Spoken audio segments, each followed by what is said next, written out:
right, let's buckle up, right? Yep, let's do it. Buckle up. We like safeties around here, don't we? Yes, we do. Ones that are fast and can cover. Blitz. That's right. All right, Wink.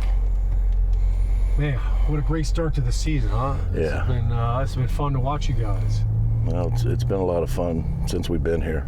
I think that the culture that Dave's and Joe has established here, it makes it fun coming to work every single day. And we got a bunch of guys defensively that, we all check our ego at the door and we just go to work. And I'm really happy to know that it can still be done that way in this league. Because it's not like that every place else. But we got a great group of guys. It is. It's always tough to get 53 guys and get all the defensive guys to kind of just be on the same page. Everybody cares about the same goal, and, right. and everybody's kind of coming from different backgrounds and they're in different parts of their career. So right. when you came here to the Giants and you knew, all right, I got to establish a new culture and this is going to be our new identity as a defense, what's the first thing that you have to make sure that you accomplish? Well, I think that the first thing you have to accomplish is your communication with the players, just an open mic, if you will, in the meeting rooms and everything else. Over. I was trying to dunk that. That's me. All right. I'm thirsty. I told him good ass stop. See what happens when it don't matter when we go out there. Just stand up. We'll make the play. They understand they don't have to just sit there and listen like in some rooms. So, I think that when you start building relationships with the players, it's a lot easier to communicate, and it's worked really well for us so far, wherever we've been. But this group, like I said, it's a special group. It's a bunch of good guys that are selfless. Like I said earlier, they check their ego at the door, and we just go to work. And Dave's has done a nice job of, setting up each week. I mean, that was hard what we just did this past weekend against Baltimore, and here's why. Not just because they're a good football team, but if you look at the statistics of coming back from London without a bye, it's not very good. Yeah. And that just shows you how special this group is. Yeah, two long flights within a 5-day span. Yep. It's tough to get the legs, get the energy, and I feel like playing defense, you've always had that more energy than the offensive guys because you're rallying to the ball. No doubt. So what did you have to do differently? Well, I think that it was the schedule that Brian set up with the team. He let them take Monday and Tuesday off so they could sleep and get rested and get their legs back as best as they could. He shortened practice on Wednesday, and then Thursday and Friday it became more normal. But the thing that was most impressive about it is no one mentioned London. They were on to the next. They were on to the next game, and turn the page, just like we're doing this week. Well, since you brought up Baltimore, let's talk about, obviously, leading up to the game, there was a lot of banter about, your familiarity with Lamar Jackson with the offense, but let's just kind of generalize it. The offenses have changed so much now. The quarterback is such a big part of the run game, and it's, all right, week to week, we may have a guy that's really big on zone reads, or we may have a guy like Lamar who's really involved with the ball fakes, the options, right, in addition to the passing game. How do you simulate that during the week so that the guys really see what that looks like in person and at that speed? Well, I thought Tyrod did a really nice job for us during the week. But there's no way you can simulate Lamar Jackson. Yeah. I mean, his speed, his explosiveness, and he's become a much better passer as a quarterback too. But I think that he's just like, if you will, a 5-tool baseball player.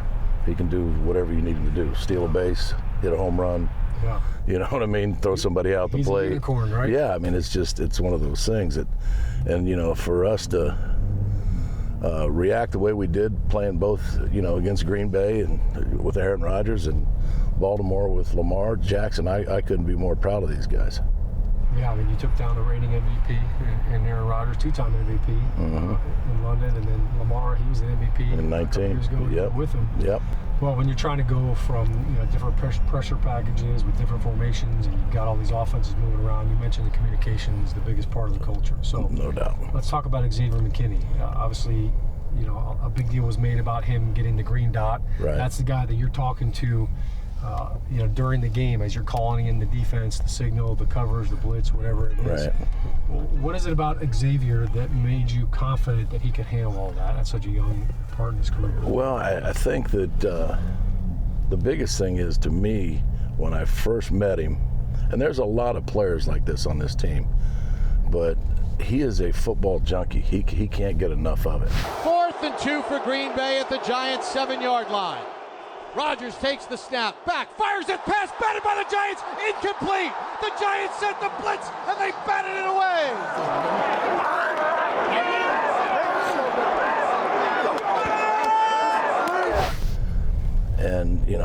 And his personality and his composure is what stood out to me.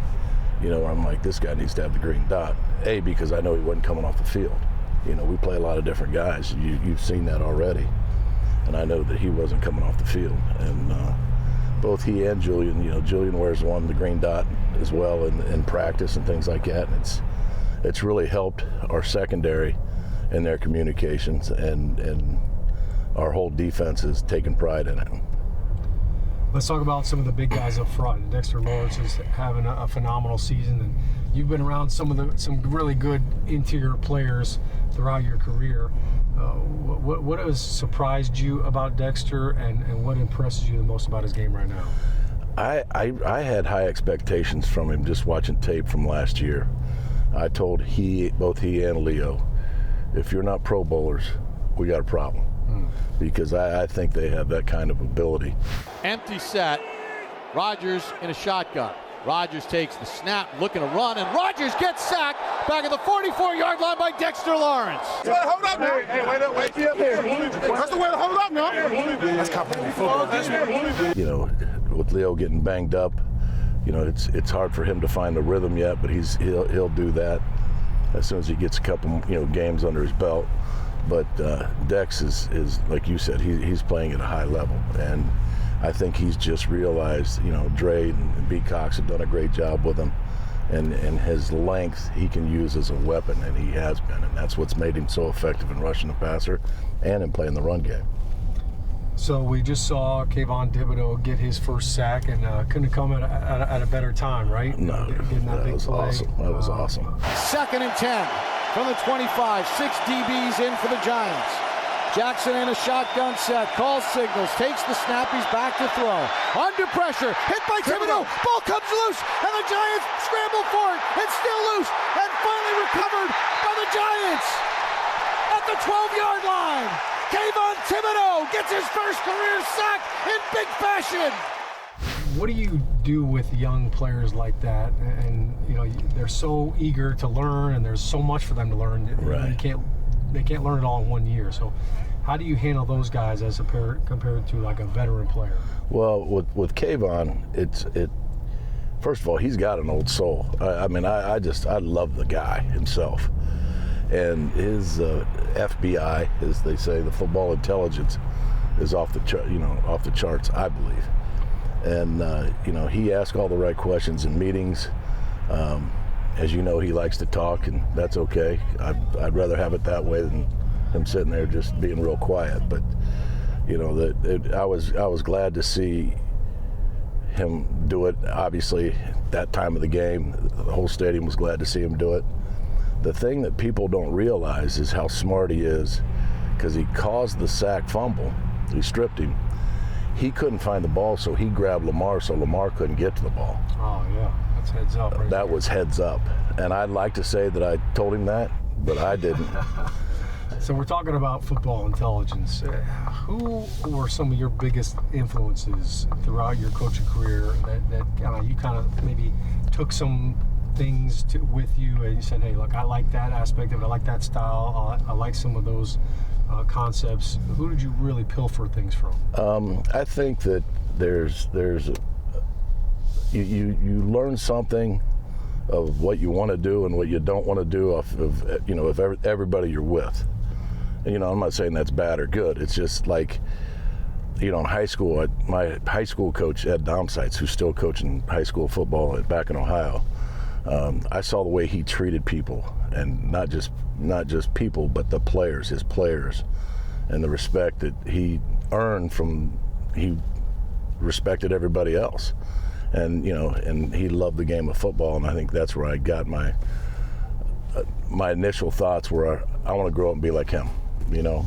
But influences in the pro game is you know, Buddy Ryan was a huge influence. Yeah. Al Davis was a huge influence, and I got to spend time with those guys, and you know, I know that is I cherish every one of those moments that I got to spend time with those guys.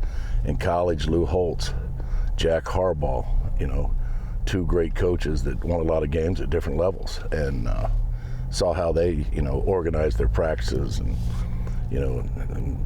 manage the players and manage the coaches. And you know, I'm always looking, and that's why I love working here so much for the Giants, because I think Dave's is wise beyond his years as far as, you know, scheduling, as far as you know, how he wants everybody in the building to feel, you know, like they're part of this, which they are, and he goes out of his way to make everybody feel that way. When I came here and when he and I finally got to sit down and really talk football, I just knew it was a good match, because I've respected him apart from being an offensive coordinator, going against him, and you know, we've seen each other before, you know, at the combine or whatever else. But once I got the chance to, I wanted this job. That's the easiest way to say it, because of him, because of Joe's vision, and you know, the New York Giants. I mean, it's well, it's a relationship business too. So that's exactly right. That respect for each other. That's great. So let's talk a little bit about the dancing skills of some of your defensive players. We saw Kayvon take a little salsa after the play. We've seen Sexy Dexy break himself out. Have you tried any of those moves? No, I have not. Do you have a favorite? No, I'm a grandpa now. I'm afraid I'll get stuck. I think that I'd have to give Dex a 10 out of 10. though. I mean, that's his move.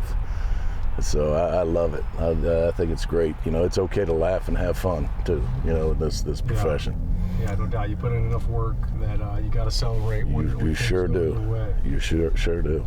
Well, Wink, I appreciate the time, man. Thank you, Shaun. It's always a pleasure to talk ball with you, and I know the Giants are extremely ecstatic to have you here on staff, and I know the players love playing for you. Well, thank you so much. Thanks a lot, man. I appreciate the time.